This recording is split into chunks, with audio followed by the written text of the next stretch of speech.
Commercial, all right? That is Ray, fine. Ray, you there?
There we are.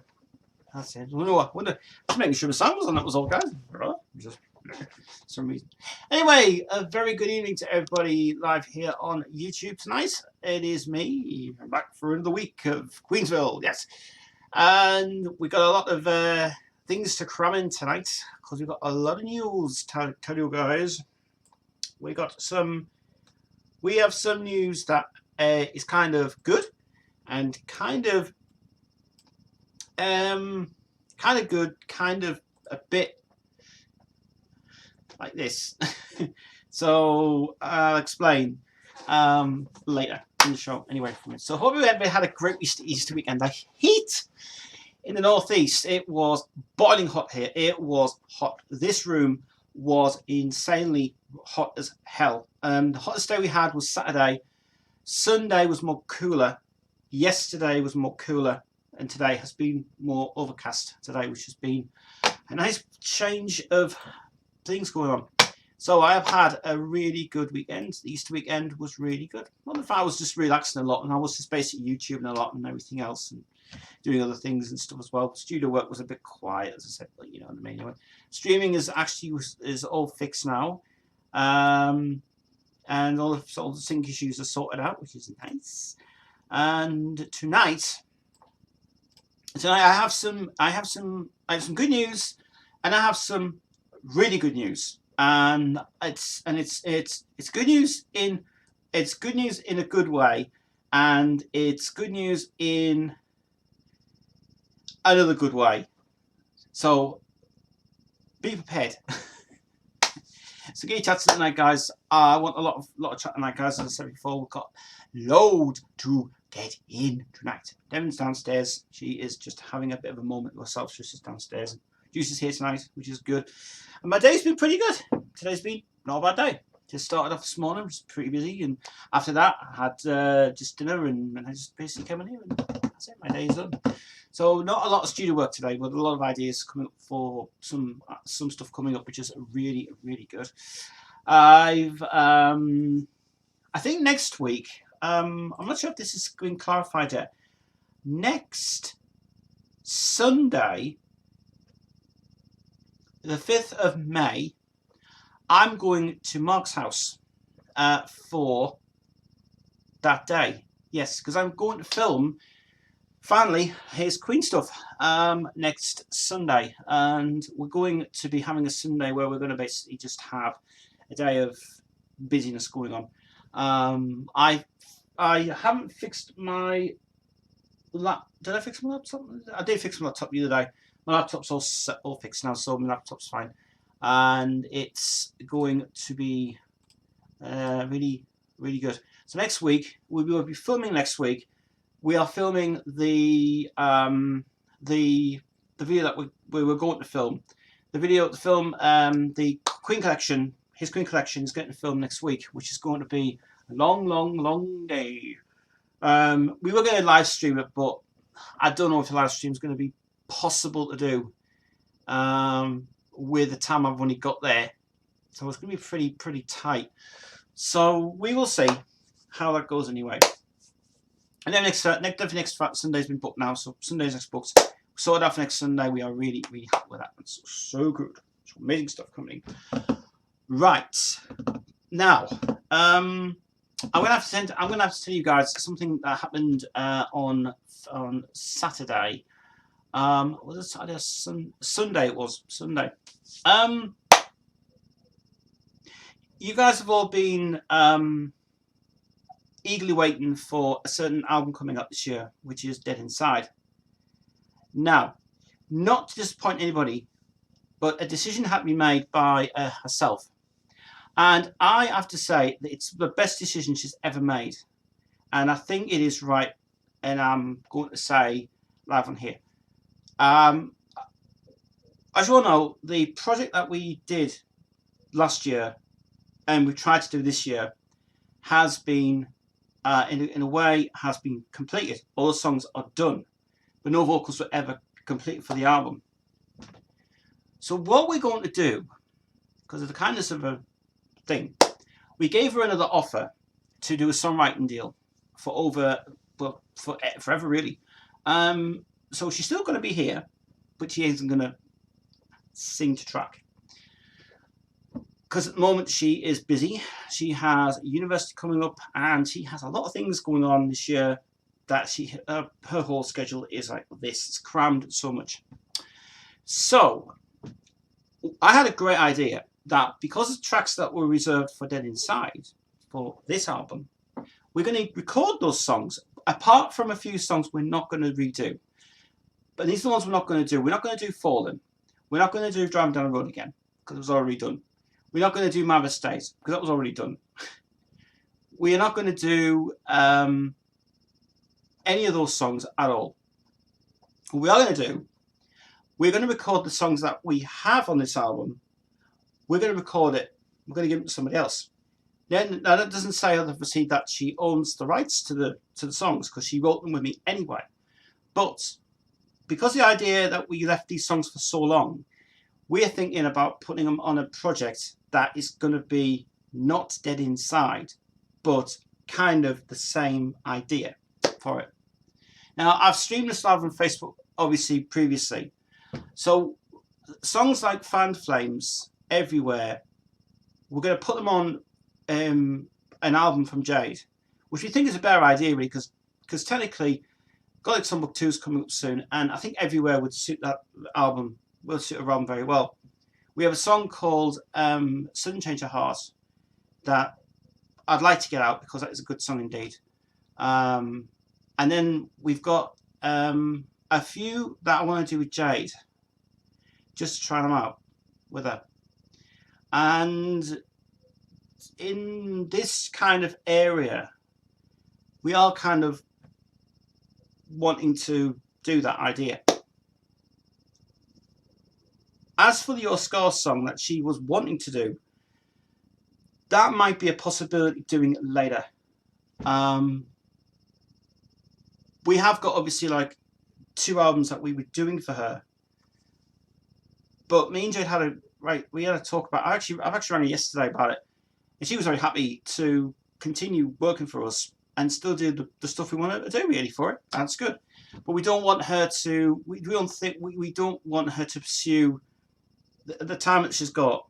She can't really do the singing business, so we've offered her a songwriting deal for actually forever, because she's been writing loads of stuff and she wants to help us out with some songs and stuff as well, which is a great idea for us. So she's going to be a songwriter now, not a singer. Well, until the time comes to do it, from my point of view, it will work out well.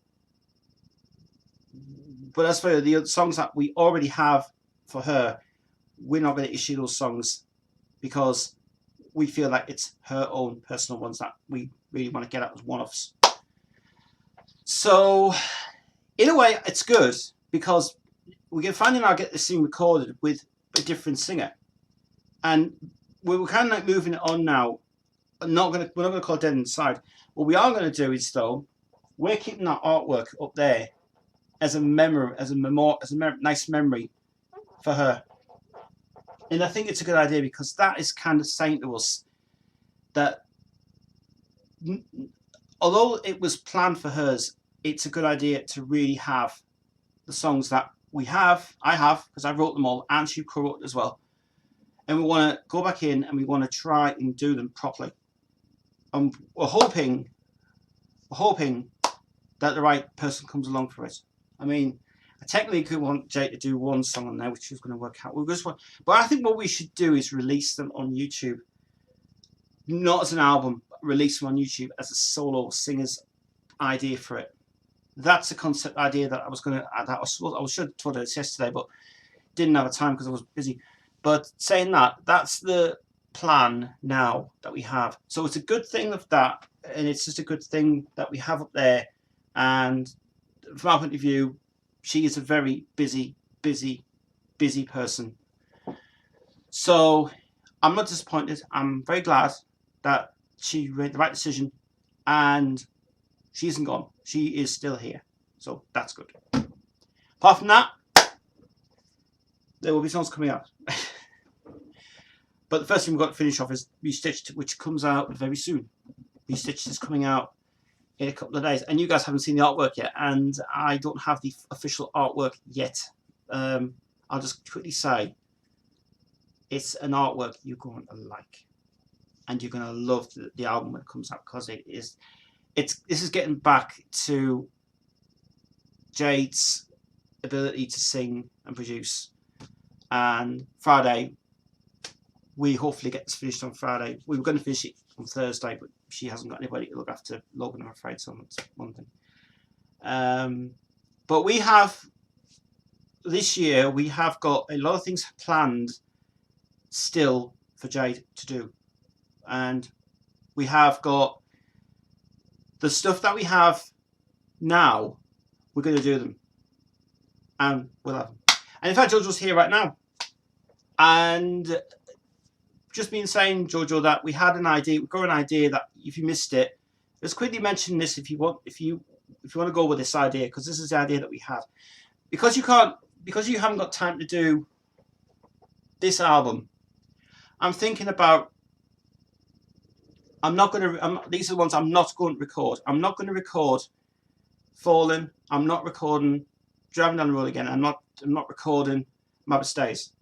Those three songs will not be recorded. The other songs that we have for this one, though, we might record them for Jade to do, if that is okay by yourself. And I just wonder if that's all right, because that's something that because these songs have been sitting here for over a year now, and we find the flames will work out really well for somebody. But I'm wondering if we can try and get these songs out, because at the moment your schedule's absolutely, it's big. But that's the idea that we had in mind. I was going to tell you about yesterday, but it's called. No, we are not doing your scores. We are keeping that for you. That will never be recorded. That song, when you're ready, will be your first release that we'll bring out, and that will be for you. But no, your scores, it's been written, it's done. We haven't released it. You're singing it anyway. That's your song, okay? Because you did put a lot of effort into that, and you did write it yourself. And she's credited actually writing that song because it's hers.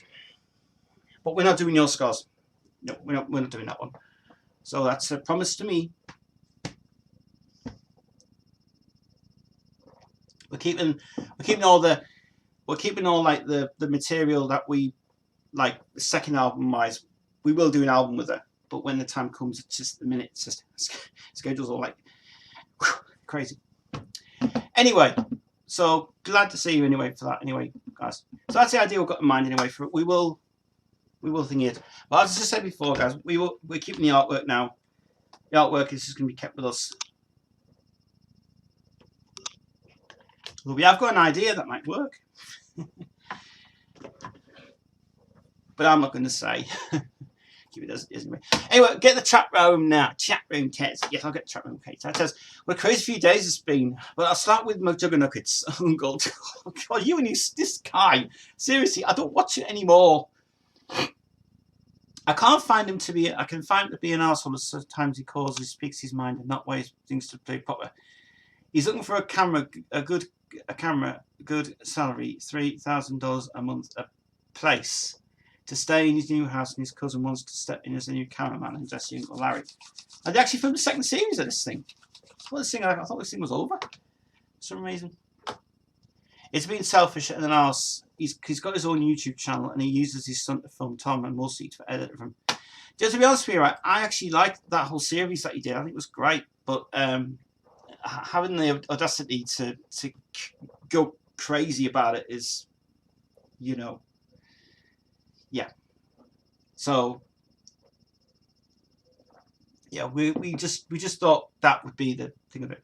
My screen protector came today. Can't see it. It's on the news. Screen protector came today. I think it's the wrong size, you know, to be honest. But to be honest with you, it's fine. I thought my other thing was coming today, but I don't want to get this scratched much anyway because I don't want to get this this camera scratched. Luckily, it's not scratched at all, which is fine. But yeah, but now that's a plan of action. Now we're going to do. We're going to seriously just get these songs out if possible. We're not, but as I said, we're going to do some of them from the album. We'll give some to Jade. We'll give some to Nathan. I don't know yet. We'll wait and see though. Who happens first? Northern Metalhead says, "Hey Toes." Says, "How are you?" Says, "I'm good, man. I'm good. Had a good day." Everybody seems to be at the beach this week. The beach was hot. I don't like the hot sunshine. I don't like the hot sunshine at all. I hate the hot sunshine. I really, really don't like the hot sunshine. I really sweat a lot and I can't breathe especially when it's hot on hot days. I mean, I remember when I was doing a stream quite a while back, and I did it on Twitch TV. This is a good channel indeed for it. And I remember doing the live stream of doing Dungeons and Dragons a few years ago, and I really got so hot. I really did. I couldn't even breathe in the room. I was like, oh, please. Have you seen Ashton's new video yet? Ashton, Freddie Mercury, and Wish sounds like you are on a drug addiction for you, Tez. His new video. No, I haven't seen it.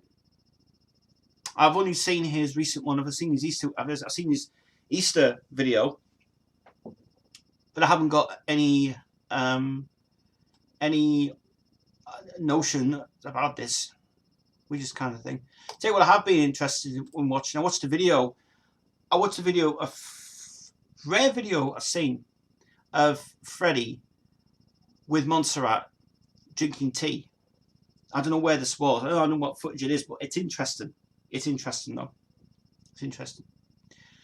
So I haven't seen that one anyway from it. Peter's here, our new subscriber. Peter is brilliant. He can ask me loads of questions all night because I love this guy so much as well. Everybody does love me guys a lot, as I said before. I had a question on Facebook this week. Queensville. Someone in Queensville on the Facebook page. I had a great comment. I actually told Nathan this on by the phone. I rang Nathan yesterday, and I said to him, "You've had a comment pro in your video about your video Vein and Pain, which is doing so well." And he said, somebody said about performing Vein and Pain live in a pub. Well, I spoke to him about that, and I said to him, he says, "I'm not ready to perform yet. I'm too nervous to perform." You've only got to stand on stage and you just sing the song. There's no persona for it. So someone was asking to me, somebody said, will he perform that live? Well, I'm going to try and get him to perform it live if he can. One night I'll go down to Riley's and I'll film it at Riley's, and then I'll see if we get a good version of it for it. It's very difficult to perform it live though, because he's still got to learn about timings in it. This thing. He's got to learn all about the timings and how the beat works, and because it's really hard to work with Nathan because his disability really affects me a bit. Trying to tell him words and tell him about timings is everything else. He's partially deaf, but he's very but the way that he works is he likes to have his own. He'll hear something without vocals on it, and the only what he likes is he likes guitars. He can hear guitars that he likes, but nothing more of the drums or the piano parts. He's a very great guy, but very hard to work with. Just proved me up some days as kind of I sit here some days we come up with some ideas, but it takes him a long time to really figure out what he wants. Good guy, very good guy though. Hey Ted, what do you think about? What do you think JoJo's album is going to? Where do you think it's going to go? What do you mean? I don't know what you mean by that. Oh, you mean the this thing that she has, this one. Well, I just said before, we're going to give some songs over. The songs that we're not going to record, we're not recording, is Your Scars is hers, that she wrote anyway, and that's definitely no. We're not recording. There's no point recording these ones, to be honest. We're Falling Still, sitting there, so we're not issuing that. We're not recording that. We're not recording Mother Stays, and we're not recording Driving the Road Again. Because the reason is that we've already brought them out on video, and for me, I kind of think it's just people will be thinking, why have you put these tracks on again for? But they kind of said, yeah, we've already released them, we've put them out on YouTube, and they're there. So I don't know. But those are the songs that we're not going to do. The other songs we are going to do, but we're not going to do those ones because she already had planned out Your Scars and the video shoot for it and stuff. It's just, I mean, it's just busy. Latest video I've never seen before is Queen doing vocals for It's Like Roger. He looks like he's wanting to finish it as soon as possible. Who wrote that one? Was it Deaky, right? No, it was written by Mercury. Wrote that. Oh, you when no, it won't be released now. No, when it's released. Oh, how do you think it's going to go when it's released? Oh, you mean the sales for it? Well, pretty high for it. But that's not the one we're going to put out now. We're going to put out the Release Me album instead, which will get done later because we haven't finished it yet. That's been in the process for over a year. We haven't finished the tracks yet. We haven't got guitar parts ready. We haven't got anything ready. We're kind of not been. We haven't been finalising anything out yet. So that project's on hold. Temporary reasons anyway. Until we find something else. Get in now. Get in. Get in. Then lie down. Lie down. What are you doing? What are you doing? Get in, lie down. Lie down. Lie down. Oh, yeah, when it's starting, I really annoy me today. Lie down. Devin is just trying to be hounded by myself. I tell ya. Right, okay, get back to your things, guys.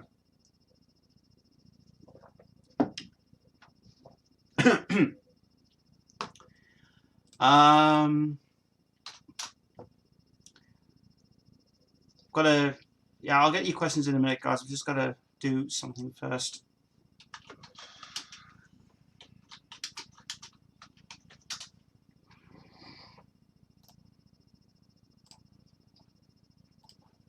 Can you put a link to Nathan's song, please? I've got 3 versions of Wembley footage. Wait, no, you're going too fast.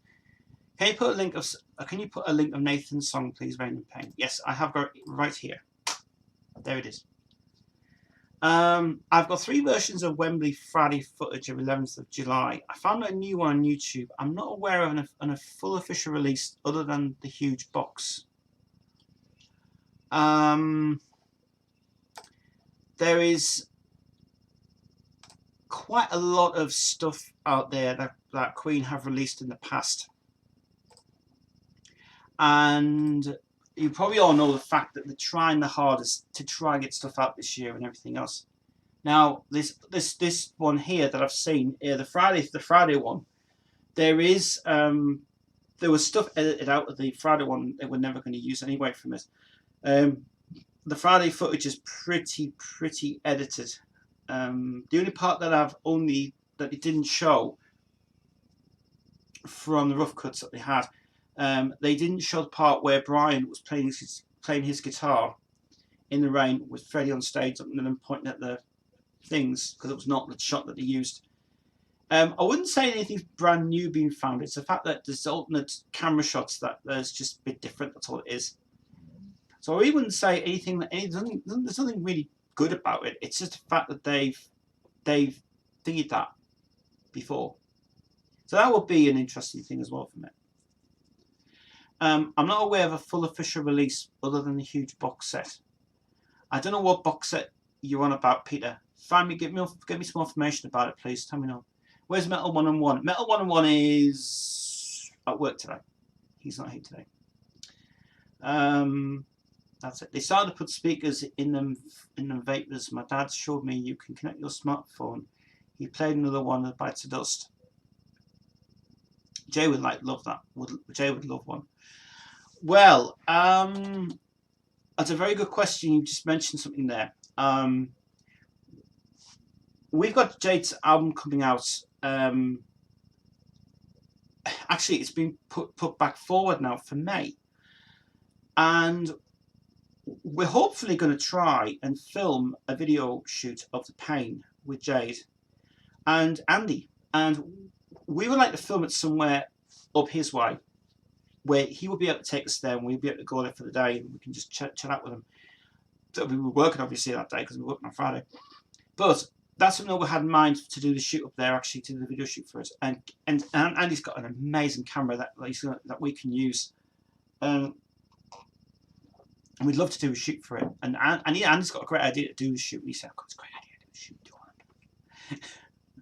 Do those shots where you're doing that like a crown shot thing, you know, that seriousness and in the camera sort of thing." So that's something that we're bringing out. The pain, I'm telling you, is the first time Andy and Jade are duetting on that song. I'm telling you, wait till you hear it. It'll blow the ears out of so many radio stations. It's so cool. We want to send it actually over to hardradio.com and listen. I like the station so much. But we're starting to do a restitched phones, and we're doing like phone skins, dead inside phone skins. We might still be doing the phone skins for Dead Inside, the album that we couldn't get out. We might be doing that. I don't know yet. We have to discuss it first with everybody. But Restitched is having a massive Restitched is having the first time ever. It's going to have its own clothing range. And we talked to Mac about it. Actually, Mac's able to back us up for this as well, which is brilliant. And he said there's a t-shirt company online that can do t-shirts at a good cheap price than what you're paying for, especially onto Vistaprint. And you don't have to make so much bundles of it really for what you need for it, as long as you get it out. So that's cool. So we're making Restitched. There'll be Restitched phone skins, Restitched t-shirts, Restitched. I think we were talking about probably doing like a Restitched Gothic rock shirt as well. So we're doing that, and that's coming up soon. And what we've got like a lot of weeks to get that planned out. I mean, because once the album comes out in a month, we've got a month to plan everything, and it's just like great. We'll keep on its focus.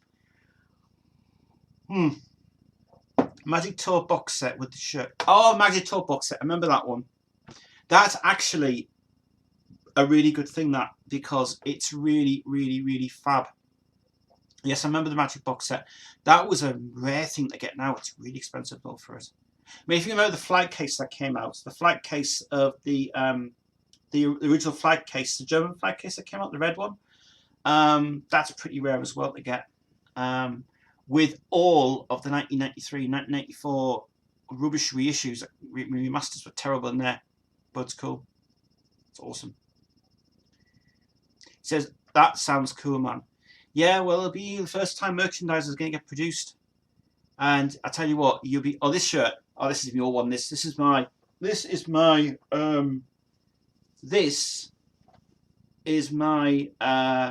wonderful Gothic t-shirt. I've had this for many years, actually. This has just been re-dyed because it was fading away, this one. But when you see Jade's restitched t-shirts, they're going to really, really telling you guys. Wait till the trailer comes out. We have got. In fact, I think Jade's wanting to do. She wants to do a new version of Better Off Alone. She wasn't happy with it. No, not Better Off Alone. The Reflection of Truth. We want to film that, actually. We're doing a live video of that Reflection of the Truth, which we really want to do. And I've got a great storyboard for that already. That I've got my whole mind itself how to do it, and I'm going to do it with Jade on my next meeting with her. And that'll be that Reflection of the Truth will be out as an official video. Will be out of that one. Because we only got the audio version of that, but she wasn't happy with the audio version of it. She was kind of like, I want to redo it again. It doesn't sound right. So, yeah, because it was just a bit of an issue we have with it.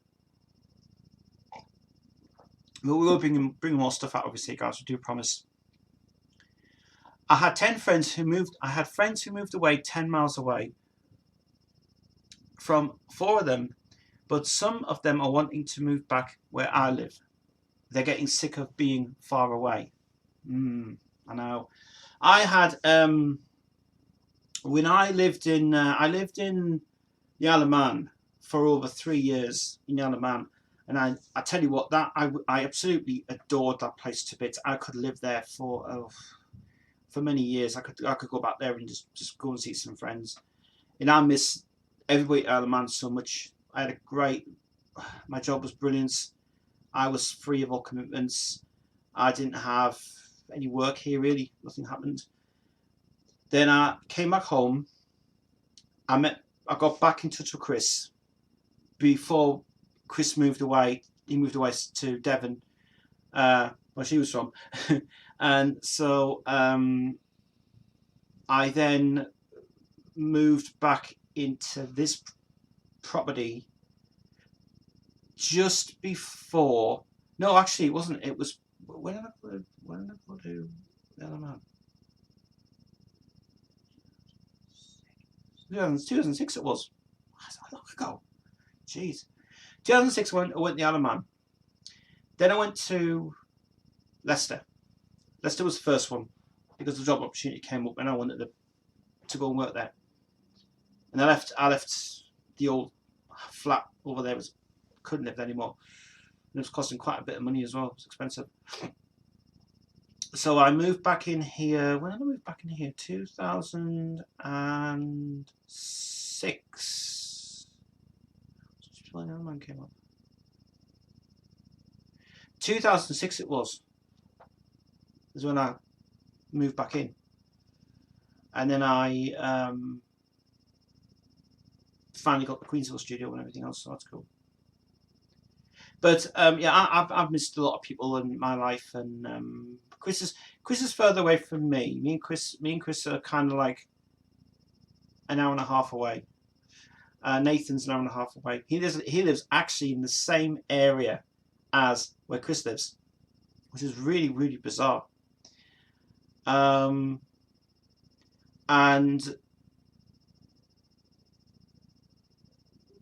JoJo lives in Hendon, and I've only known her for 2 years. Jade I've only known for nearly 2 years now, actually. I've known Jade's been nearly 2 years. I've known Jade now. And I've known Nathan for over 5 months.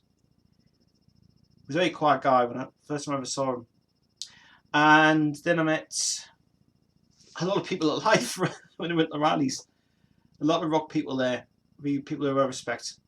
Pinky, who I still respect today. without him, he would never get. He would not. I would not be able to give him the music that I like to him. Luckily, he likes the stuff that I like to give him as well. Favorite song was on today. I Got the Fire was playing today, and I turned up. It was so loud. I was trying to clean up the place today, and I thought, you know what? I'm going to just leave everything. I'm going to get changed, get ready, because I was getting ready to go out anyway this morning. And then I put the cranked up. I Got the Fire. I was like, I got the fire. I was like, yes, that's cool. And I was really impressed. But there's something about Brian Slagle, apparently, if you know from Metal Blade Records, brilliant label in America.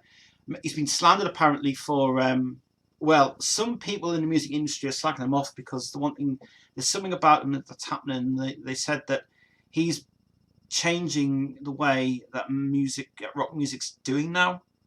It's all to do with this new song, I Got the Fire, that's come out. That he should not have signed these guys on his label, but it's the only option he had to do. So I don't know why they're giving them a bit of a thing with this, and it's kind of like, what the freak? It's like, please. I can see, sorry, the live at Farm Cottages and no shops miles away near Walworth Castle.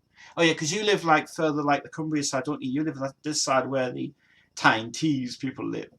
Yeah, posh area. It's actually the Carlisle way where you live. It's cool. It's cool. I can see behind your Love of a Life singer of songs. Yes. What did you think of the additional mixes?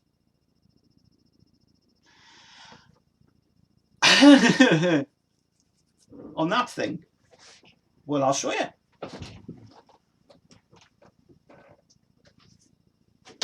Right. This brilliance thing, I would say, kinda. Well, this is the deluxe edition I got from my mother on birthday, and I thought this 4 CD set was the damn definitive version. I think the remixes on CD 2 were a joke. That's all I've got to say. They were dreadful.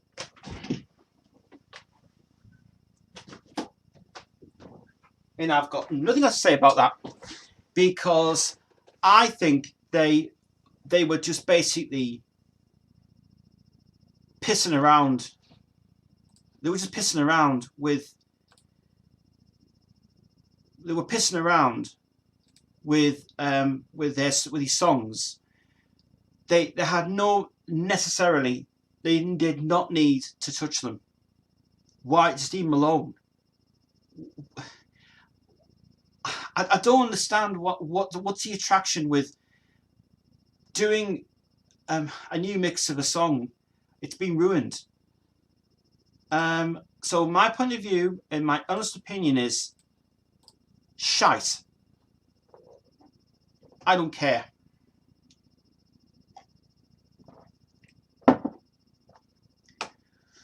American version of Freddie Mercury album. Pretty sure it was titled The Great Pretender. The Great Pretender's brilliant.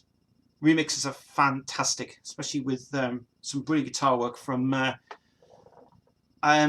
the hell was playing guitar in that My Love's Dangerous. The My Love's Dangerous version is brilliant. Mark's here tonight. Hello, Mark. How are you? Good to see you, my man. Yes, you're watching tonight. I knew.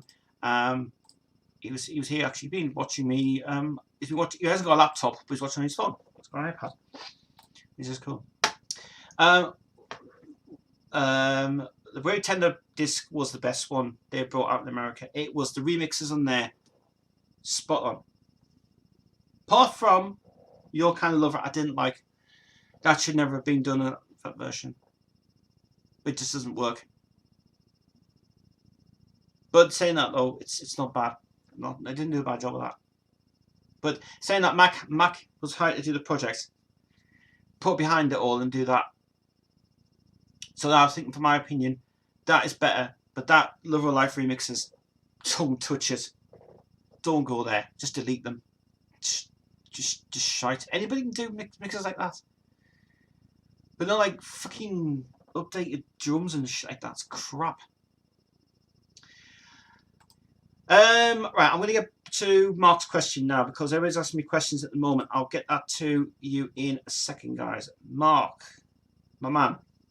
David Gilmour versus Brian May on technique. Actually, you had another question for me that I did not ask as well, which is to do with certain song. And we'll get back to that in a second. David Gilmour versus Brian May. Well, David Gilmour, right, Pink Floyd fan. I love his guitaring so much. Smoke in the Water, I talked about this last week. Rocket Armenius has just been getting redone again. But this time they're not doing the rock feel, they're doing something else. So Smoke in the Water. Right, so anyway, let's get Smoke in the Water now. Well, as you all know, Smoke in the Water was re-recorded with Bruce Dickinson, Ian Gillan, and also Paul Rodgers from Free, right? And I have to say, the first time I heard that was on a cassette version of it, which is a new version of it. And I actually liked it. Now, from Brian and David's point of view, David's more of the slow, amicable, great guitarist on that. And Brian... Peter says Brian spoke David in that track. I was just going to say that actually. Brian was more heavier, and with David, he's more of the cool, calming, residual person on wave format, right? So, in fact, we've got a song coming out, which might be out probably later on YouTube.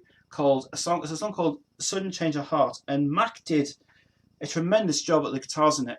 And it does sound like David Gilmour on it. And I said, where'd you get a David Gilmour sound from it? Well, it's amazing. And it's kind of Pink Floyd-ish kind of thing, which you will like. You will like it. So, my point of view, I would say Brian plays more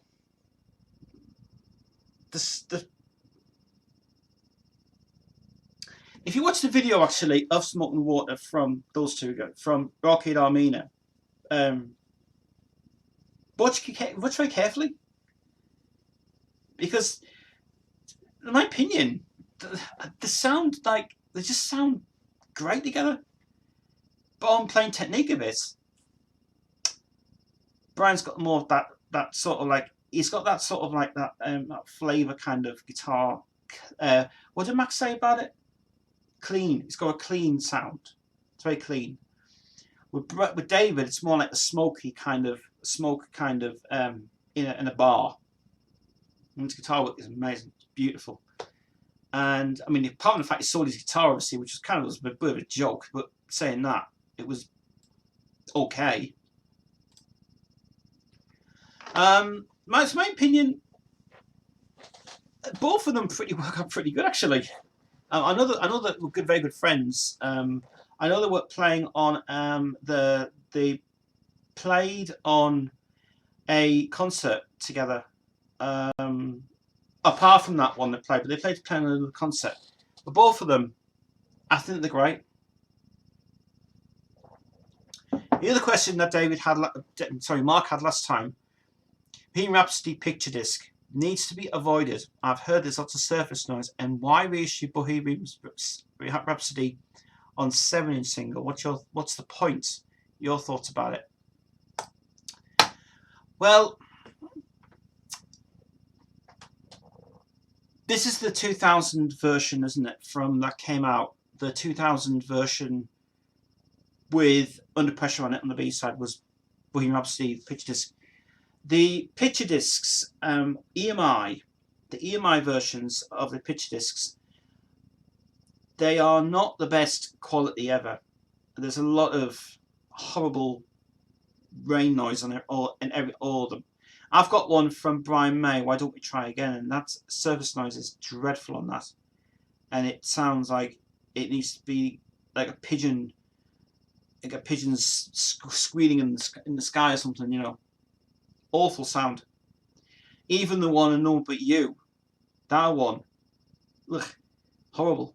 EMI couldn't get it right. They couldn't get the sound right on it. They just basically just wanted to get that out and just say, oh, do that way and do it that way, you know. It's like, no thanks. And it's just really, really shit.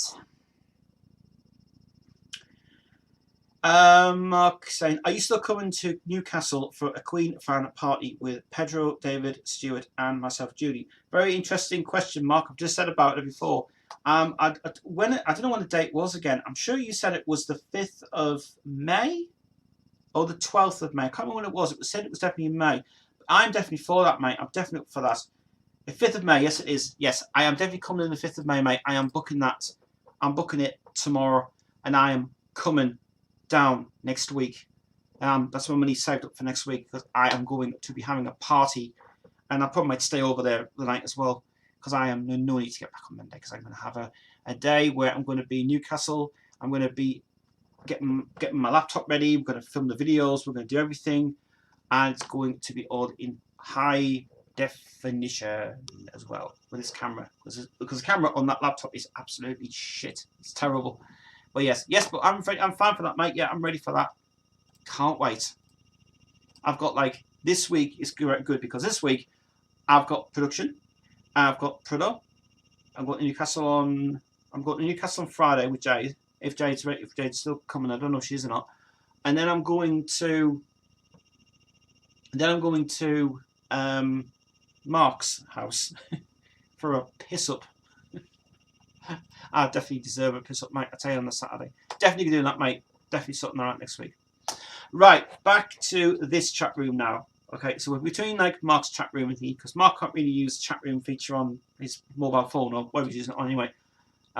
Needs to get a laptop for it. You made me weak with your email. The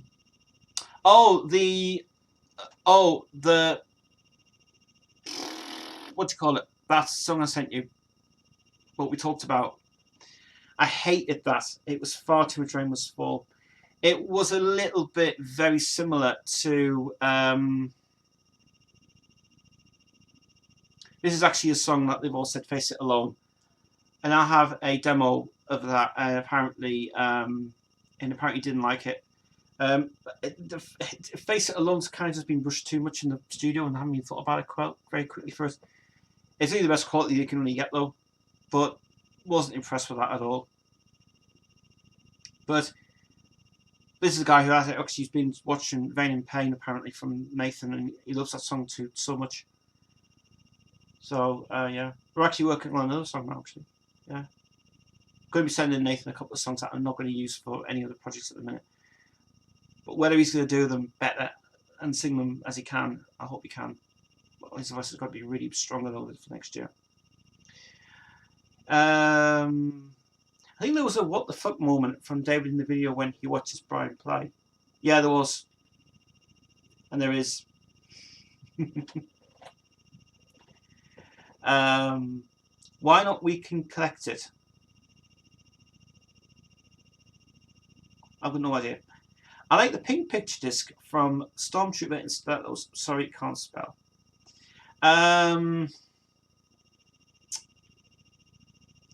It was only made for the. It was only made because it was the fact there was an exhibition there as well. It was an exhibition.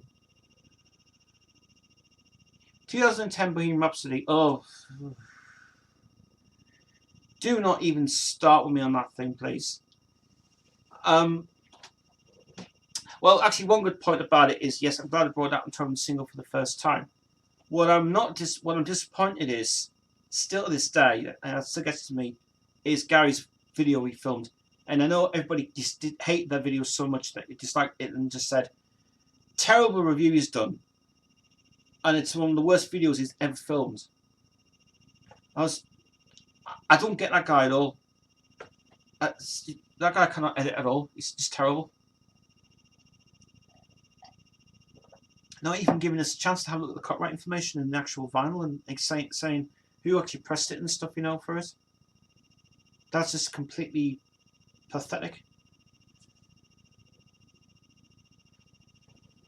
Why they just not go for metric numbers? I have no idea. Does not know what they are? You're thinking, but the metric numbers are so important. Like you get the good ones. I mean, Mark's got a very rare one actually that we're going to show. The rarest Queen vinyl version. That's the rarest of them all. That's worth quite a lot of money as well.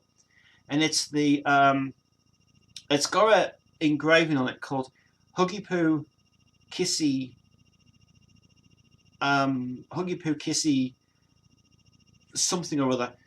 And that's the rarest one of the lot, and that is worth quite a lot of money. And I'm glad he's still, I hope he's still got it, because that is the most expensive one he's ever got. His collection is probably worth around £3,000. Over £3,000 it's worth. Because he's got a massive collection. And that's the expensive collection he's had. Forget the way that Gary did that video of his overview of his Queen collection. Because I've got good points and bad points about that Queen collection.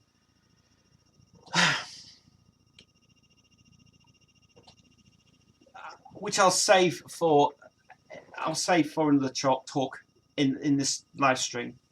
I'll explain later. What's your honest opinion about Greg Brooks? Greg Brooks is brilliant. Greg Brooks is so spot on.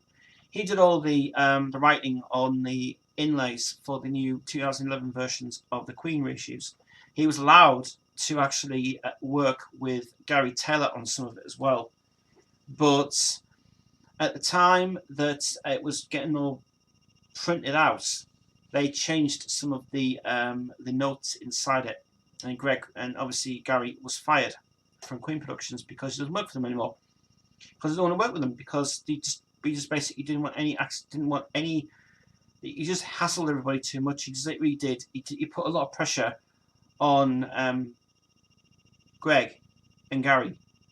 And it's actually, if you read in that the PDF, I've actually got all the digital images of all of the cover arts from the Japanese versions I've got. And the Japanese versions, I'll tell you what, on the normal versions of the Queen 2011 remasters, the Japanese versions are outstanding. The qualities are great on there. Aquarius Girls here. Hello, my friend. You might also want to know, guys, that I did mention this a couple of days ago, that I've started up a Discord chat room, and I talked about this on Saturday. Me and Aquarius Girl, we haven't spoke yet on about. We only just started a thing, we haven't done audio calls yet, but we really want to talk about Queen in a chat room kind of mode, without any hassle, and everything's going to be properly done. We'd like to do that actually, but we started doing that. We just added each other the other day, but we haven't had a chance to. I had the Discord thing for me. I like it, but I just can't get the time. So I was just trying to get on when I can. I've got other things to sort out and do that. But saying that, it's definitely there for me anyway, which is good. My most expensive Queen record is a signed copy of Metropolis. Nice one. And if you do, don't sell it, because it's worth quite a bit. Although, to this day, the most expensive record that you can buy is the official 1975 Goblets special EMI commemorative release of Bohemian Rhapsody. And that's worth £13 million. I'm not taking the piss. It's £13 million. And that's on Discogs. And that is expensive to buy. Discogs has got that listing still on there. And I'm sure that that's been sold by a Queen fan, who's a diehard Queen fan, who's not willing to say his name.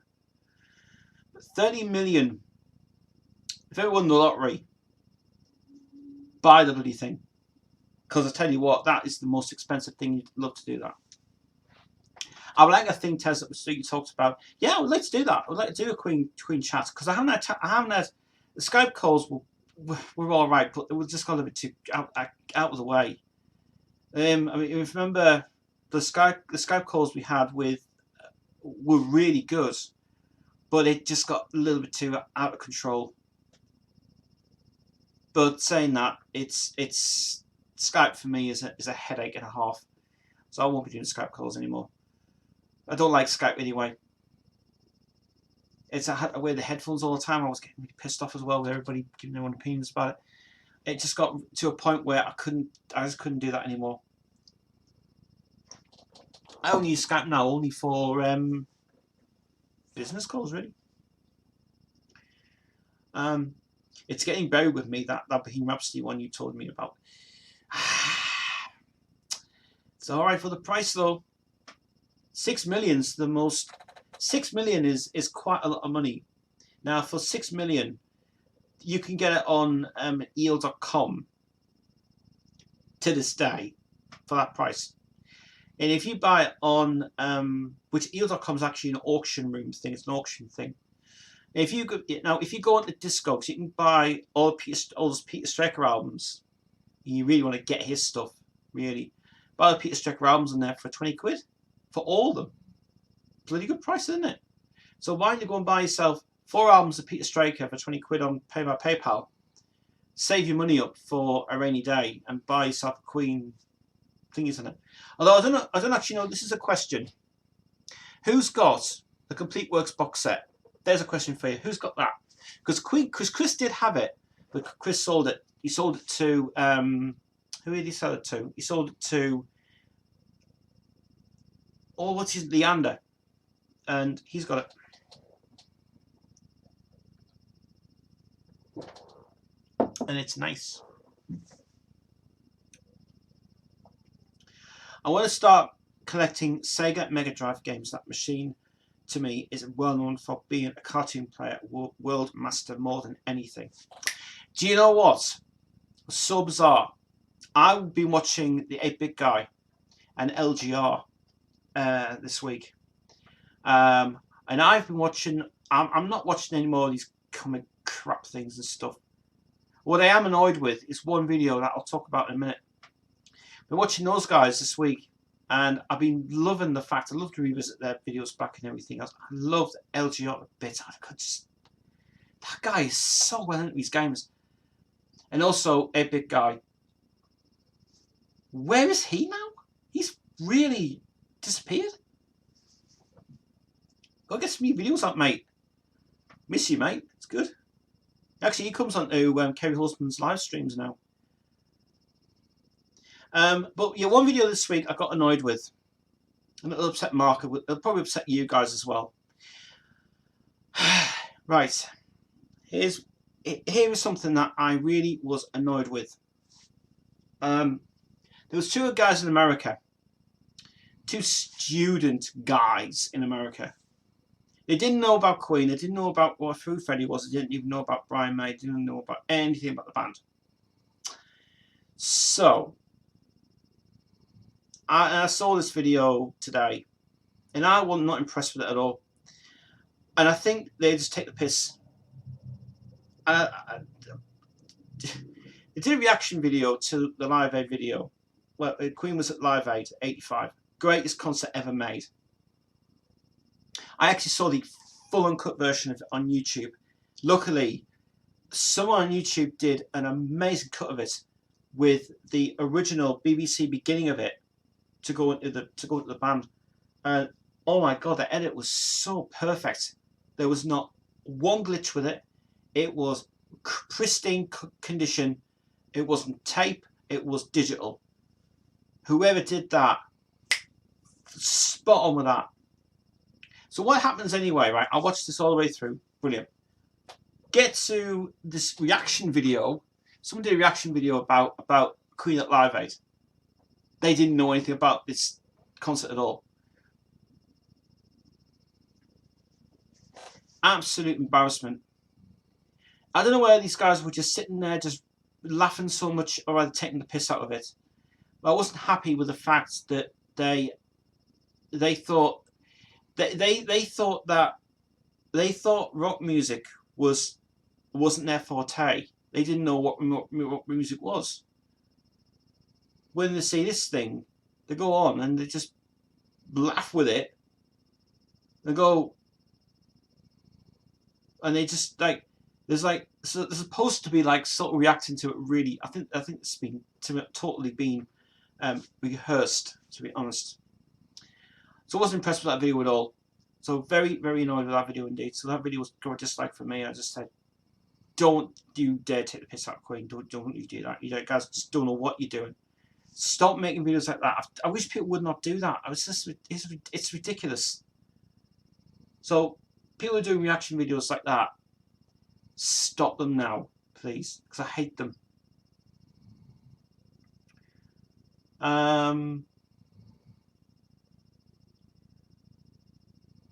Right, let's have a look. I just box art so much Sonic the Hedgehog 1. The box art, I love the cream effect in the background. Oh, the actual design of it. It's decent. Planet Mixer. Well, do you want to add us on Discord for a chat? This is what it says.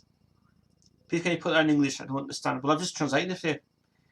All I was just saying is add us on Discord for a chat and comment as well, and you know it would be most appreciated. What it says. See, I can understand German now. It's me growing up a lot on the radio stations in Germany. I used to listen to a lot, and I like the I just love the way that when she says Discord there, and I can understand what she means. So you know, and it's really cool because Planet Mixer is the same as, well, it's not that. It's just the way that them two guys just work it out. So, but it's the other girl that's on there as well for me. Right, any more questions, guys? Questions. I love questions on a Friday. You know what I'm going to try and do? So I'm going to try and do some new intros to this channel. I really should. Sorry, I dropped off for a minute, Tez. I need to go and get some in a minute. The Bohemian Rhapsody single with no reference to is it the box set with actual glass goblets which were in a crimson red glass? Yes, they are, and they are worth quite a lot of money. I'm telling you, you would not want to see the price on Discogs. It is expensive. In fact, I think I've still got the clip. Actually, let me see if I've still got it. Because I think I've still got the picture of it. Actually, I don't think I have. Yeah, it's here. Yeah, this is it. Can I add it? Oh, it's being funny buggers again. Oh, don't, please. I can't add it. Oh, you've got to be kidding me. I can't drop it into there. I need to add image.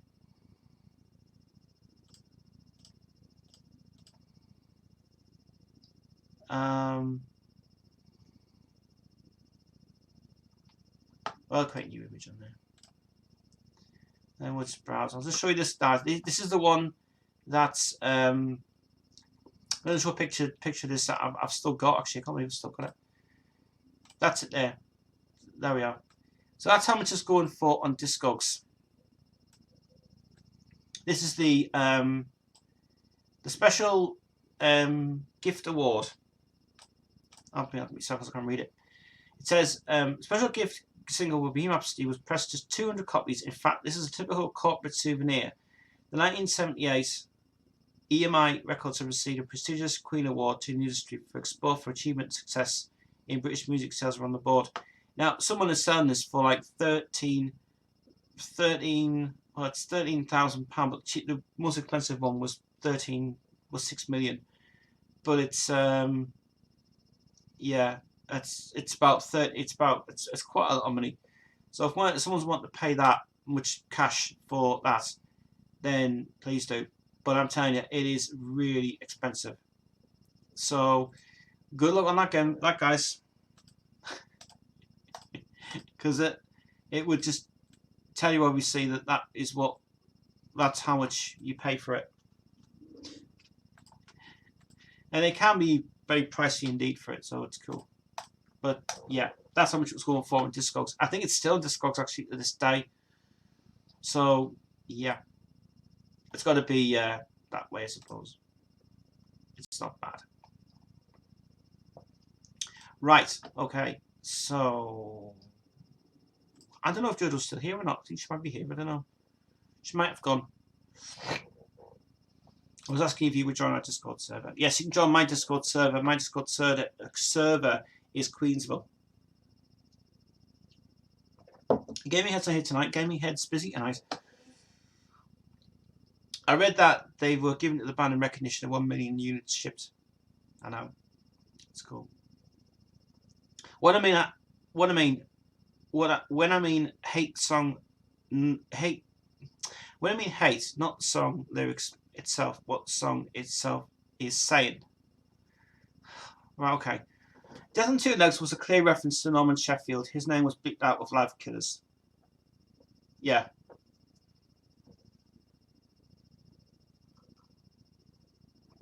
It actually says this is about a guy called Norman Sheffield. And we call him Death on Two Legs. Yeah, that was the manager who fucked about them. And they still didn't get clearance to use his name in it as well. Otherwise, the Queen would sue for that. It's like, oh my god, no, expensive. Yeah, a little much as well from it. So let me tell you the most weirdest story yesterday. What happened yesterday? I'm going to tell you what happened yesterday. Apart from the JoJo thing, you know about that now. This is something really very bizarre. Now, let us start with this thing. Let's see. Radio stations, right? Radio stations. I talked about this in the past, and I've talked about it on my YouTube channel. I need to say something about when I received a phone. I should have recorded it, to be honest, because it was hilarious. Where to begin? Right. Let's begin with this story then. Yesterday, I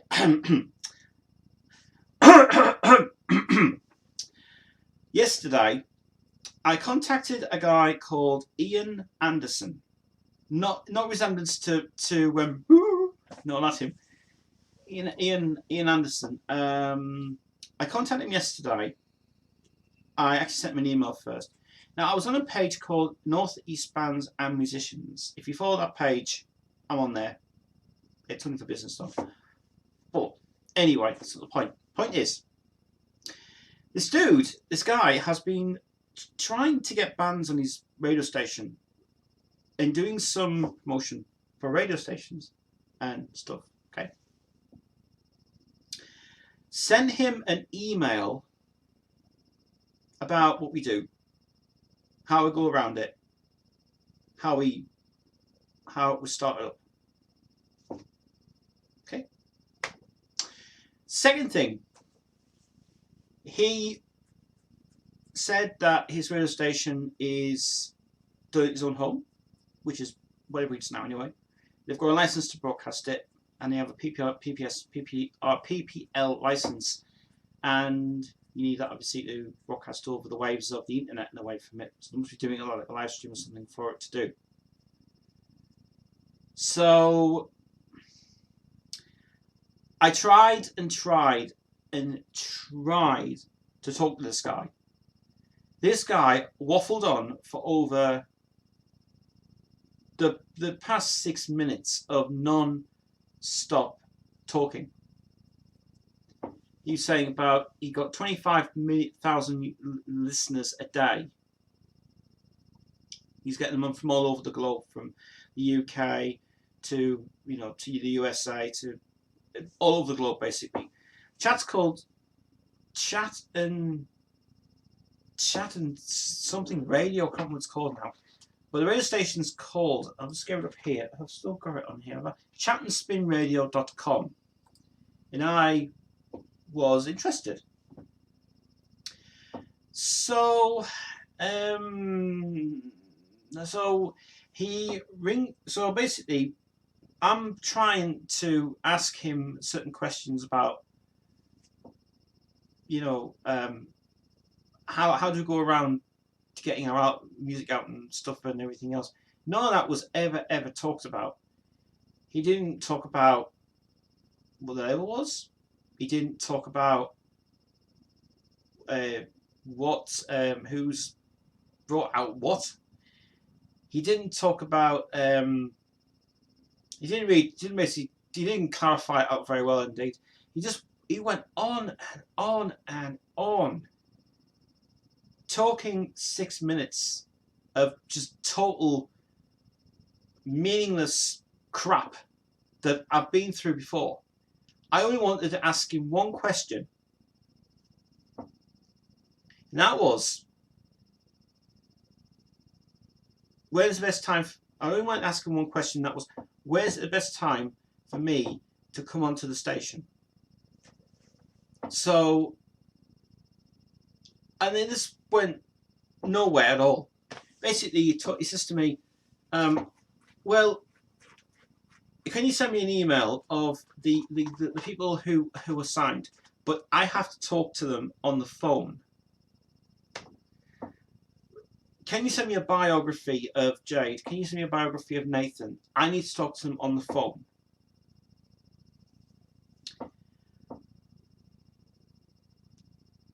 Again, he said, can you send me a biography of Jade? Can you send me a biography of Nathan? I'll talk to them on the phone. Now, this tells me the fact that this guy does not know what he's doing at all. I totally appreciate the fact that he was asking people to keep on posting and posting and posting, but apparently, I think after a few people have been in touch with him, they don't like this guy. This guy apparently is not doing the right things that I thought it was clarified to him. So apparently no. So apparently this guy is doing it with himself, and he's not very persistent of what we was going to ask him. To be honest with you, I don't know why they want an interview with the artist and not me. What the fuck? The whole idea is to have an interview with me about the label, not about this stuff going on. But what's that supposed to say? You don't want to talk to the guy who actually created all the music. I'm the guy who started it up. It's only the artists, though. That's another thing that they don't need to do that, because there has to be an agreement between the artist and myself. I can't just say to her, I can't give him information and say, well, I'm going to give you her personal phone number because you don't need to contact her because you don't know what's going on yet. I said, well, if it's discussed with anything, discuss it with me first. So this guy's wanting attention. He wants attention because he wants it for the main reason is he thinks that he wants to run a station that works for him. In respect, it just went nowhere. Absolutely nowhere. So this is another question as well. The BBC have not contacted me yet.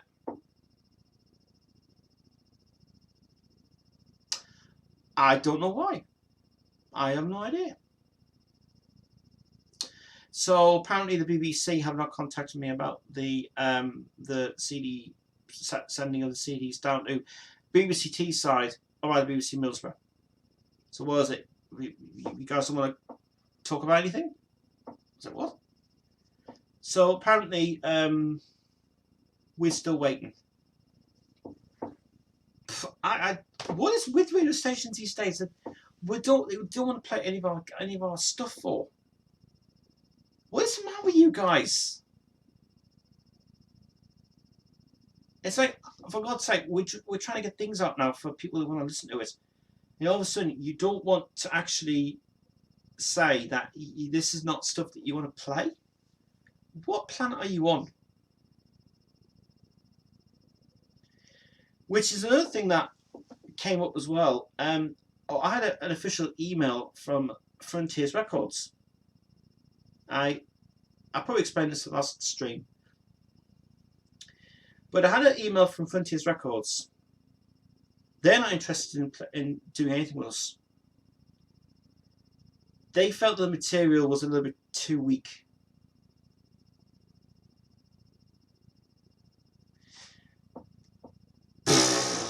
Go figure. So you're telling me that Frontiers Records, being a good success label, is concentrating a lot more on the commercial side of things, but our stuff's not really bringing out the best in what we are doing. Whew. So apparently they don't want us to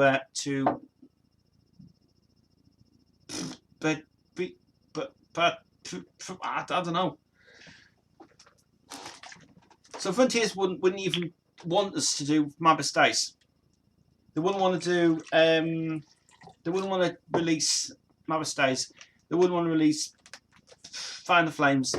They wouldn't want to release Jade's album that we sent many times. They don't want it. It's not for them. But look how many views Burn got though in the first bloody video we ever released. When we ever recorded.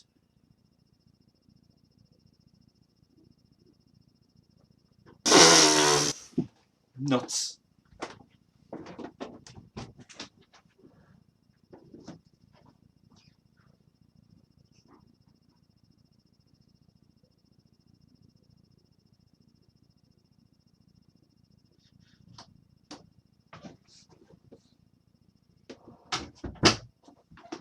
And it also proves a point as well. But I think I figured out why they don't want to work with us. Because we're not actually, because our label is not being recognised very well. And we need to start working on plans for what we need to. Hello. Hello.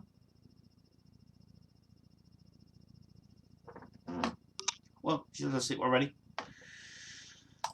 Anyway, guys, it's coming up now, nearly up to... How long have I been streaming for? Now 20 minutes. That's it. Jeez, not very long, is it? Today. Oh, could be short stream today, guys. Hope so. I want to say I wanted to say hello also to Adrian, by the way, who I know from his days at the radio days. Radio Aid.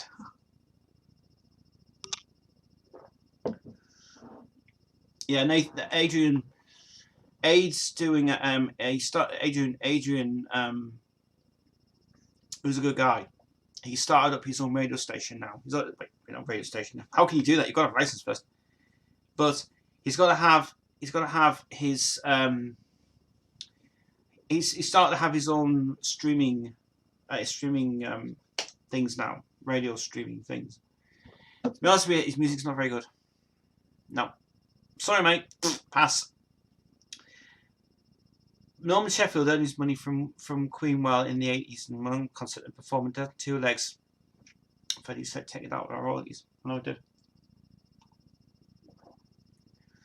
It's very surprising though how Queen's now just managing very well without those idiots. And when he was getting ripped off by Trident, which was a complete idiots anyway. In fact, the most weirdest story that I can remember from the days at Record Shack. If you, this is one. I'm not talking about a main label who is full of that. I'm talking about a label that kind of really did wonders for what it did. The Record Shack was a record company that started off with Jeff Shack.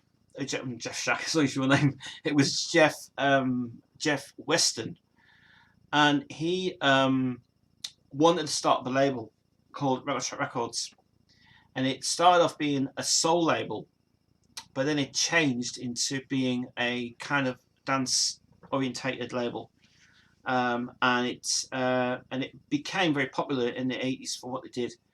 And Ian Levine, who I respect so much, his music is still to this day brilliant. Ian Levine and Flacker Trench, those two writers were the pioneers of the whole scene, and they got offered £2,000 to sign with Jeff's company to get out product, because he wanted hits. All he wanted was hits. And the most popular one was High Energy from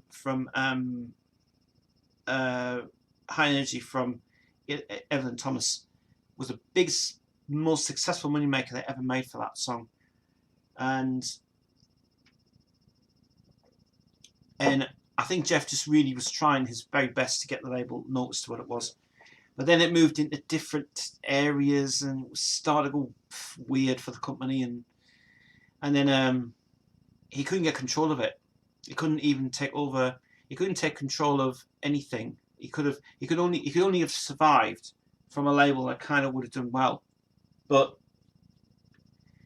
there'll be a video coming out soon about that Rattle company, Rattle Track. It's a shame that it just never ever took off very well, and I thought it was going to be. But after the last ever production, Jeff called it a day. He just said, "Listen, we've got this one track that's still was only released by a little company, but I'll buy it off you guys." But technically, he didn't. He really kind of just repressed it himself, which was a song from Hayley Oliver and was called "Satan the Orphans," and that was the very last ever song, the very last ever release from Retro Track. After that, it went dead. Will you stop it? Do you want to go to the toilet? You need to go poo down, you stink. Go on. You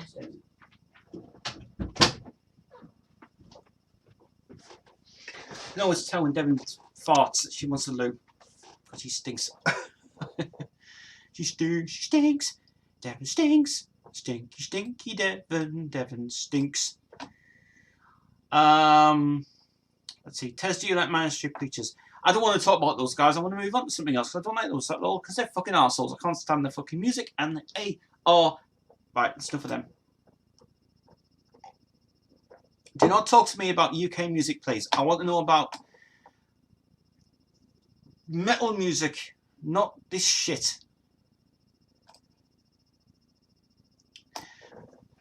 Here's the deal. Here's the deal. Sony Entertainment are complete arseholes. They are just complete dickheads of the whole system. They're the guys who messed up everything. I don't understand why they've got to have big orchestras and why they've got to have screaming vocals, and why is it important that this band gets hits? I don't care. From what I understand is I don't care about anything to do with the UK at all. I don't care. From my point of view, I couldn't give a shit. What are your opinions on a new Guns N' Roses album with the original lineup? They've confirmed that they're going to be there. I heard about this rumour going around. It's not true. It's not true. May believe what you may believe, but apparently it is not true. There will never ever be a reunion, ever. There has been one reunion. But as for an album, no. Because the main reason is Slash is going to continue with his Conspirators tour that he's done with Mars Kennedy, which has been a bloody good success. But as for this one, can't see it happening. If there's a press release out there, I'd like to see it, but I'll tell you what, my point of view, nah. Look at the way that he did that Axl Rose's Chinese Democracy album. He just slandered the Guns N' Roses name on it. It wasn't even a Guns N' Roses album. It was a Axl Rose album. Axl Rose's Chinese Democracy. That's what it is. Axl Rose's Chinese Democracy. Got nothing to do with all with the band. Nothing to do with all the band. Guns N' Roses period from 86 to 91 is the best period ever done. The Left Off album, all the covers that they were doing on the album, because the last one they did was the Spaghetti Incident, which is all a covers album anyway. But some of those songs did not make it onto both albums of the Usual Illusions because this was stuff left off the Usual Illusion recordings. So it was stuff left off there because there wasn't enough time to put it on. So really they just had it on there and it's kind of right. That was cool. So we're looking at a new Axl Guns N' Roses product. Yes, that might be the possibility of it. But Chinese Democracy is definitely a no-no at all. I mean, I still like to find that that radio parody that they did. There's a radio parody that was on YouTube many years ago, before Chinese Democracy was released. Because it's not one of the best albums he ever did. Even it's sort of shit. There's just nothing on there that I don't want to even see. Even also, I'm not going to criticise Frontiers Records, but what I will say is, the album that came out recently from Nordic Union, I'm very sorry to say, but I don't like it. The first album was perfect when it was come out. But with the second one coming out, I don't know what Eric's done. There's no changes on it. It just sounds, the songs are the same. I think the songs are exactly the same, but they're being rewritten. The same melody, same thing. It's kind of like, what the hell? The first album was great, but the second album was kind of like the follow-up to it was like, what? I was like, what's he? It's just the same songs rewritten. It's like, what the hell? So I don't think that was a good success, that one. But yeah. Have you seen Rock the Rock on YouTube Looney Tunes? No. No. Never heard of it. Catch It in the Rye with Brian on a demo form was a saving grace, but he erased Brian's playing from the album. Yeah, it was. Well, you've got to put it this way, right? Axl paid nearly over £10 million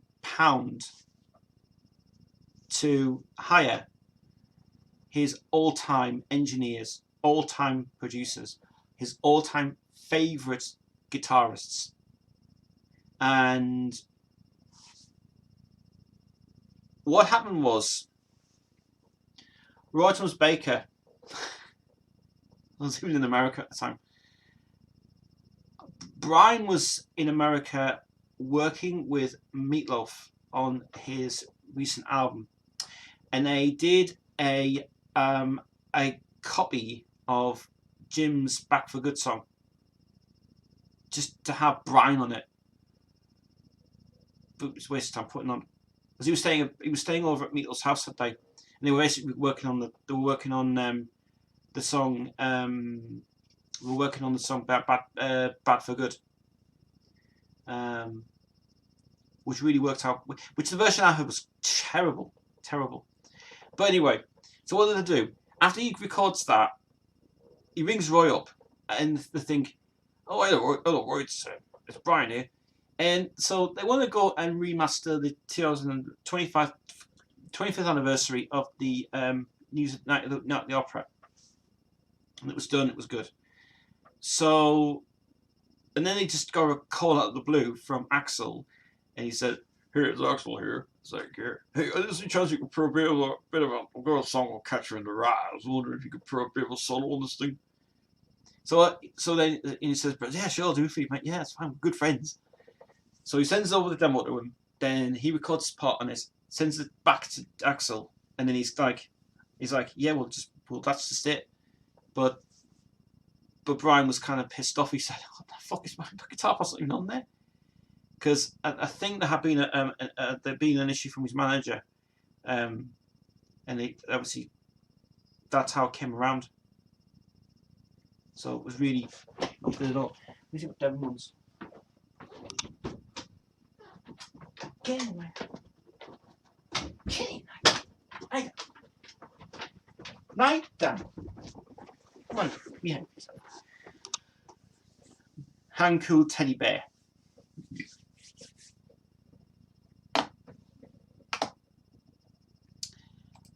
Here's another thing about Meatloaf. His career.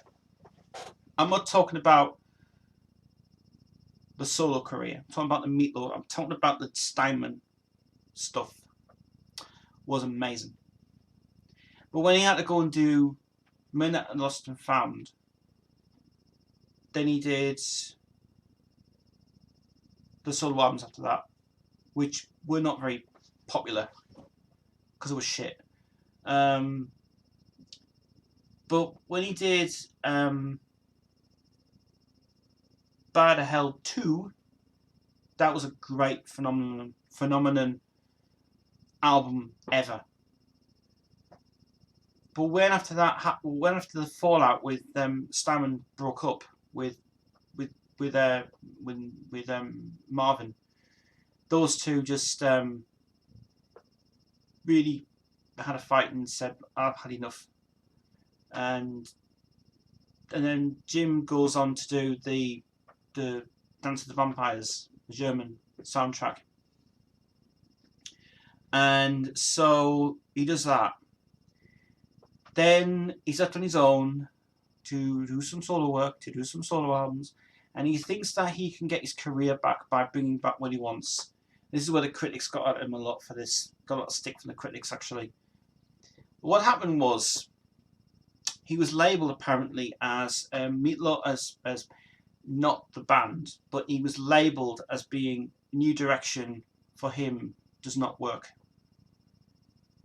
And he goes on to the TV shows and he tries to clear up his name. He says, "Look, I just want to do music. I want to do what I want to do, and I don't want to do any more of these concept things. I don't want to do any more of these rubbish things." I says, "Whatever is given to me, I will do it. But I'll do it for my reasons." And then he works with all these silly musicians, and then he thinks he's just going to be better in his track for what he does as a performer and a thing for it. And now look at him, he's retired now, and he doesn't want to do. And seriously, the guy, he's lost it altogether. In his early career, he was better, but he's gone weird. He works with. It just doesn't. It doesn't have that chemistry back. It doesn't have that vibe from the Steinman years. It worked out great at the time it was done when we had Bad to Hell. That was a phenomenal success. That album was brilliant. But if you watch that documentary on YouTube, the classic albums documentary, you should watch that because he goes into a lot of stick about what really happened, and praise down obviously for what it was made for. But for me, that's not now. No, previously, yeah. Bad Attitude was not a bad album, actually. It was not a bad album. But the other two solo albums, you should have just left them alone and went, "Blind before I stop, get rid of that shite." So, why is he trying to be a ballad for? He doesn't need to be a ballad person. He's a rock guy, not a fucking ballad person. But, I mean, if you listen to Dead Ringer, that album is very difficult to listen to because Marvin's voice, he had a throat problem at the time, and his voice is all over the place on that album. And that's why his voice is kind of like a bit up and downish because he had some vocal problems at the time with it. But he pulled it off with Dead Ringer for Love, and that was good for Jim coming back and producing it because he wanted to try the production side of it. Marvin wanted to try the production side of it to see how he would work with. When he worked with Stefan Galfers,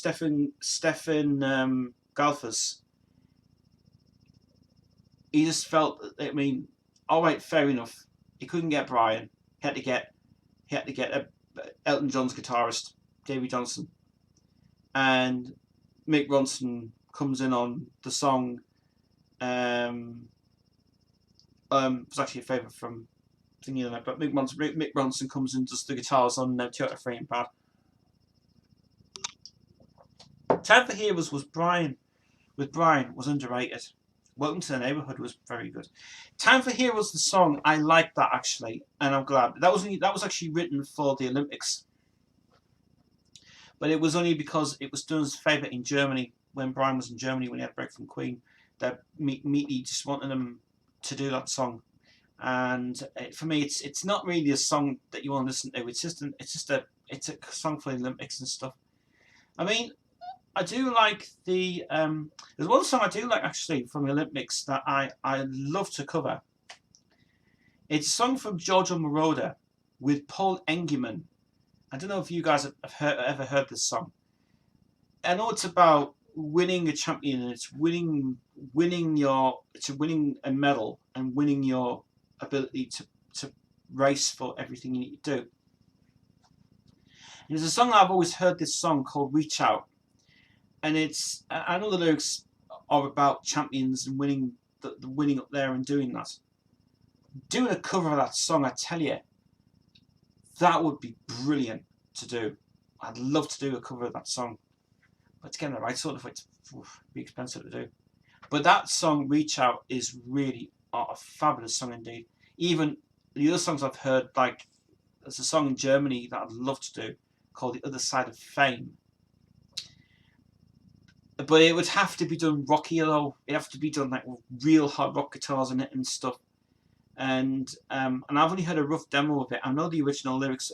I don't know what the lyrics are, but it's a song called "The Other Side of Fame," and it's all about like. It's about like if there is a it's about like a show, putting on a show and stuff. It's like how you would stand out from the crowd and how you'd be in that mode of how you would be the star in attraction of it, what it is. It's a great song. Very fast. It's been like So Much Show in a way. Like So Much Show kind of idea for it. But it'd be very nice to do a rock version of it. Would be like a slow rock version of it because the song's too fast, but it's really, really good. So that's coming up.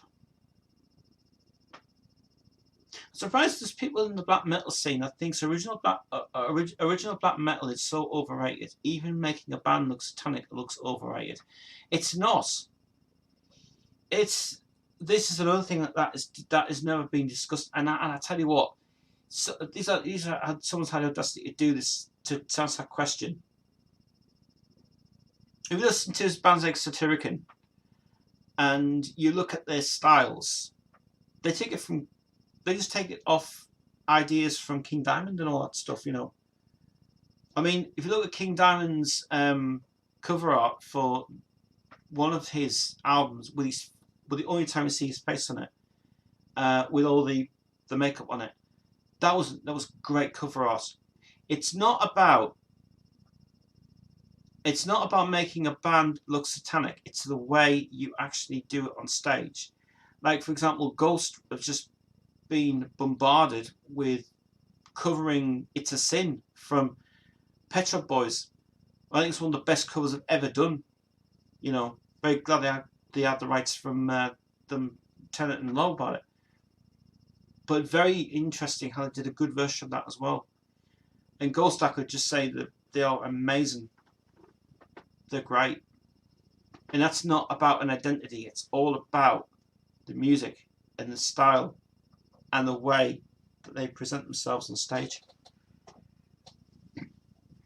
I mean, yeah, fair enough. I mean, everybody now. I mean, bands today. I mean, they've got identity for themselves because they want to be known as their own personality of music.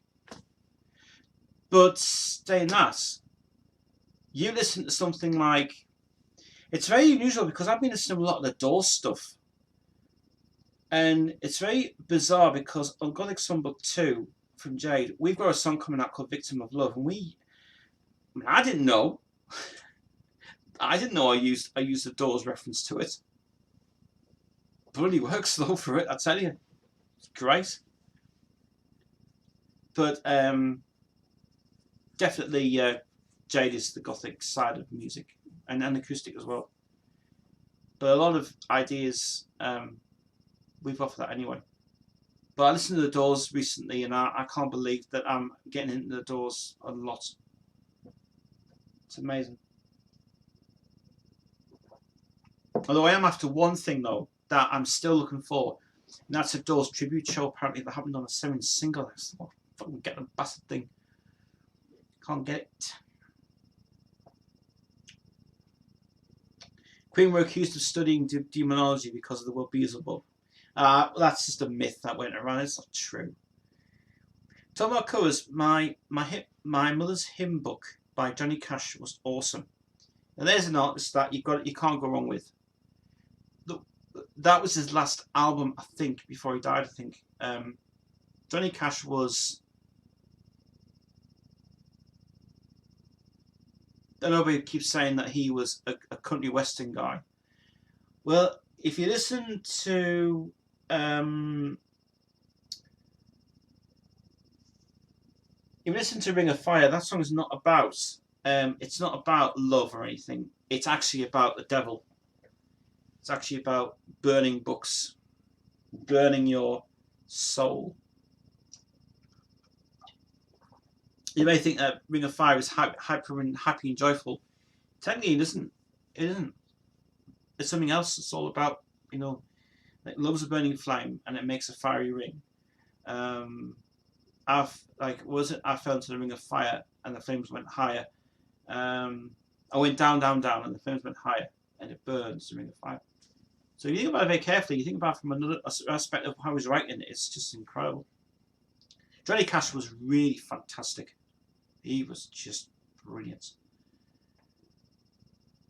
Best live concert he ever did was for the Granada show, the San Quentin, 68. That is really amazing. First time I ever heard that as well. And I thought, what is this? Oh, this sounds good. But I like the way that he expressed it in the darker side of his singing ability to sing it that way. And his ability to do that is great. All of his Rick Rubin stuff was, in my opinion, the best work he ever did. Rick Rubin is up there being an amazing producer. He is still, to this day, a really good guy. Shut up. Devin! Got to take it off camera because she keeps looking at herself in camera.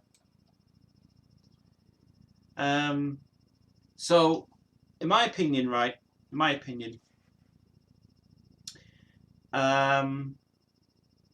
Rick Rubin is up there as being one of the best ever producers that you could ever work for. When he did Metallica's album, he did that album so good. That was Metallica's fastest ever album. And not the selling album, I'm talking about the way that we're playing so fast. And then he worked with a new guy, because he didn't want to work with, they didn't want to work with Bob Rock anymore, because you can see Bob was, the reason that they fell out with Bob Rock was because it was his fault. It was all his fault. It was his fault that the band went down. So he got fired and had to let him go because of all the pressures that happened with him. He thought he was keen to bass play for them and think he was doing his best job. And no one liked the album. Nobody likes it. But fair enough, it sold loads in America, but from my point of view, they were basically lying on that thing because it wasn't really popular. So that was a depression side of what Metallica was going through at the time, and it was not good. So I didn't like that album, to be honest. St. Anger's not one of my favourite albums I like. Everybody avoids that album because it's so bad. Because the production's bad on it.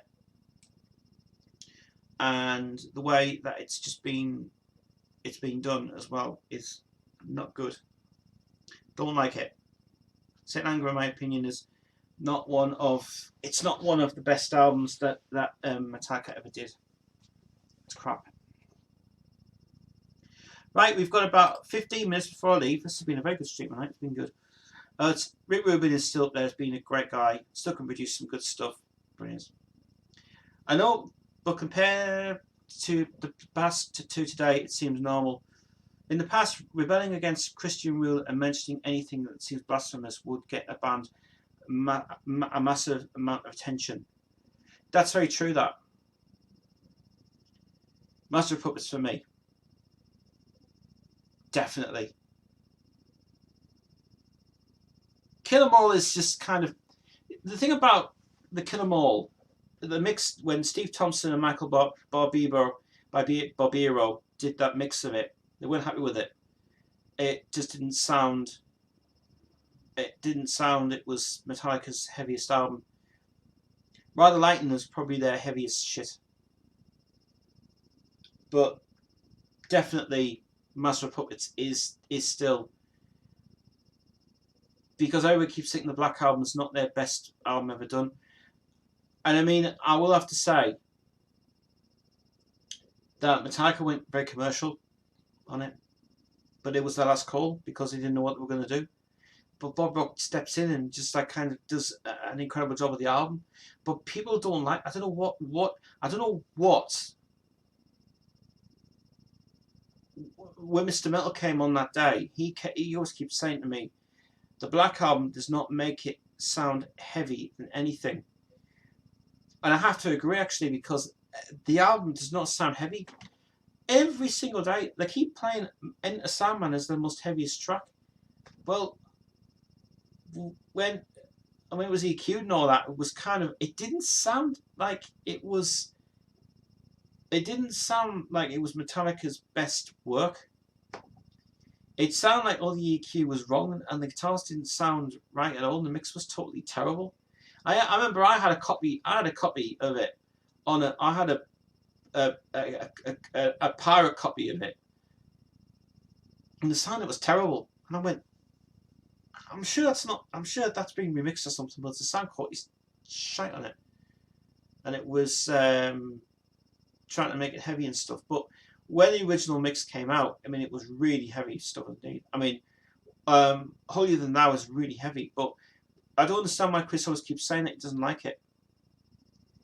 What is it about that album that people still to this day like, but some people don't?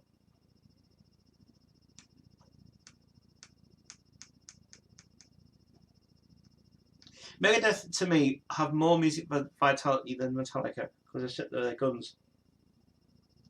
Everything that Megadeth has done right now, up to the recent one, The Right to Go Insane, which was the last thing they brought out, was really brilliant.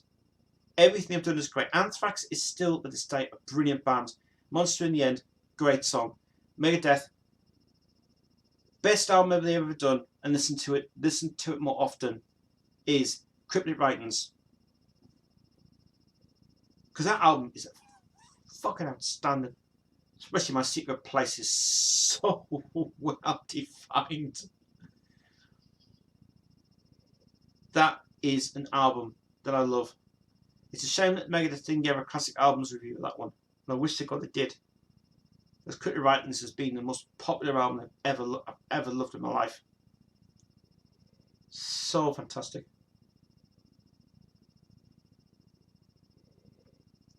Cryptic Writings artwork is awesome.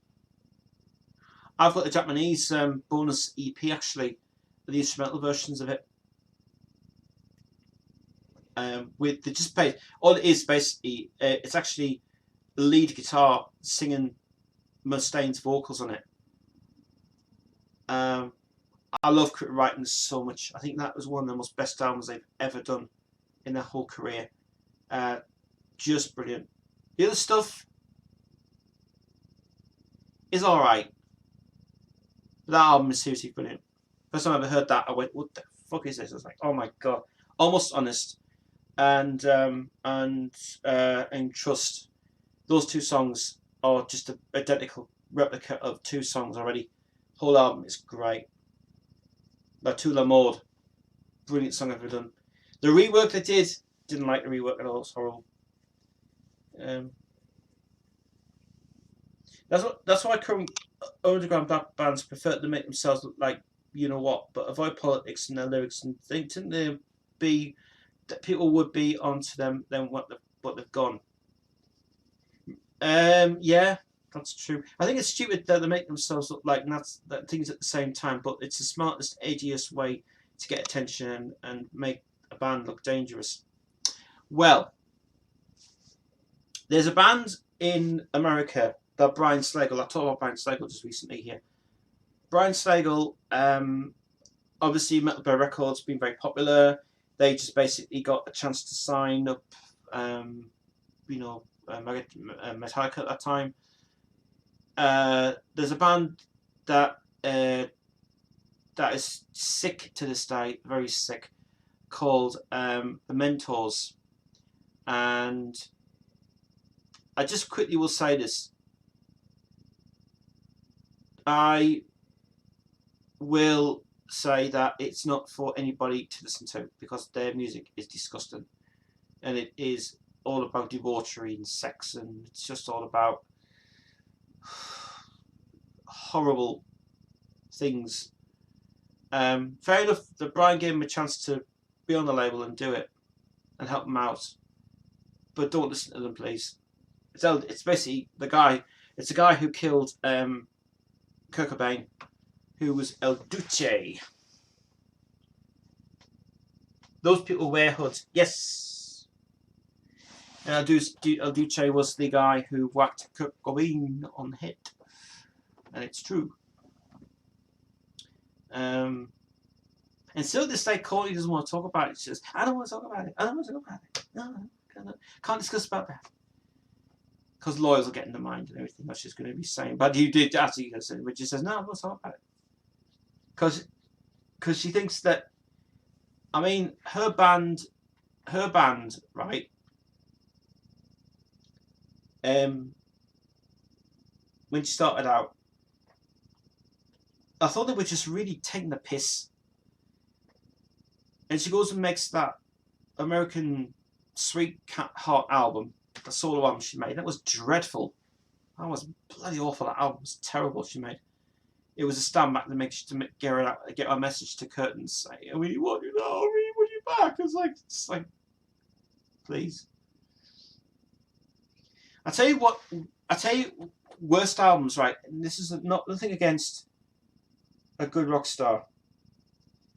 Lita Ford brought an album out last year. No, when was it? A couple of years ago. It was 3 years ago. She brought an album out called Time Capsule, and Time Capsule was supposed to be an album of material that was unreleased from herself. Well, I'm kind of not happy with that album at all. I think she did the worst album ever in the world that she's ever done. Then Dora comes along and does a brilliant album this year called All for Metal. Brilliant album, fantastic rework of songs, and also the Warlock Days are back, which sounds great. But Lita comes out, brings out this album, and realises that she had stuff left off her career with unused vocals on it. So she records a song called Rotten to the Core, and I really hated it. I really hated that song. That was just dreadful. And I just wondered, why the hell she released this track? And I said, what's she done? She's just gone back in and really made a mess of that. And I thought, oh, it would be better if she did it more, cut it down a little bit, because it was too long. And the ending was taking the piss. That she had that big end out fade at the end that had to go on for like 15 seconds, and then she literally was trying to think that she was just thinking that was the end of the take and everything else. And she got criticised for that as well. She said that song's dreadful, and because I always keep saying you should never put that part with that guy singing on it, because he literally only just done like 3 lines he said, and then Lita's getting all the stick about it, and she's thinking, but I just want to do it my way. I just want to do it. I just want to tell you right now, I don't give a shit about what happens to me. And after that, she's kind of just peed off with Steamhammer, who released it, and they went, "Oh, sorry, our fault." And then that's why she's disappeared from the music scene. Now we'll never see her anymore. The Doors album comes out. Great. Like the fact that he told the media that was Kurt's wife, that he just died after saying that. Well, if you watch the Courtney and Kurt documentary that was done by Nick Broomfield, then you should really watch that, because that is seriously really good. It's one of the best and true documentaries I've ever seen, and with Courtney not even, or she's been interviewed with Nick, but hasn't got any courtesy to talk about anything else. And then apparently there were things about Courtney goes on the Today program and says, "Are you filming?" I was like, "Yeah." "I don't want to talk about it." "No, I don't want to talk about it." And she's trying to keep this all like kind of undisclosed. So, that's what it was. And also, I watched the program. I watched an Elvis thing the other day, and it was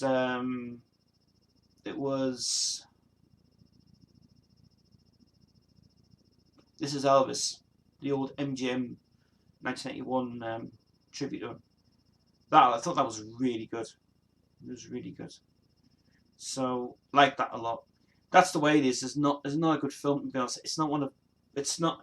That's the way it is an absolute terrible concept that they've ever filmed. This is the first time it's ever been done in widescreen. But the way that they filmed it, it's not made for 4:3. It's only made for the first ever widescreen video. But they've never they just never restored it, which is a shame.